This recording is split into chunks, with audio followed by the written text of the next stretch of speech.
ఒక విషయం స్పష్టంగా మేము ముందుంచదలుచుకున్నాము. అదేంటంటే ఉస్మానియా యూనివర్సిటీకి ఎవరు కూడా 1000 కోట్లు ఇవ్వలేదు. కోటి మహిళా కళాశాలకు కూడా ఏదైతే ఈరోజు సాకల ఐలమ్మ విశ్వవిద్యాలయం అంటున్నారో దానికి 400 కోట్లు ఇచ్చినాము.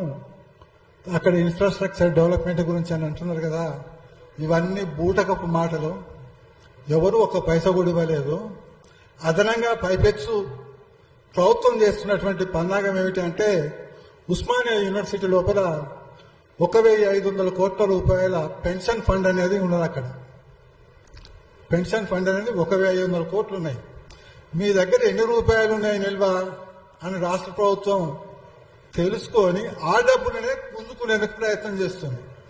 అదేవిధంగా జేఎన్టీయూలో 600 కోట్ల రూపాయల ఫండ్ అనేది జమ అయి ఉన్నది. అక్కడ ఆ డబ్బులను కూడా తీసేసుకునేందుకు ప్రయత్నం చేస్తున్నది.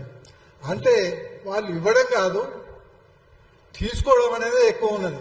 కాబట్టి మీరు భ్రమలలో పోకండి.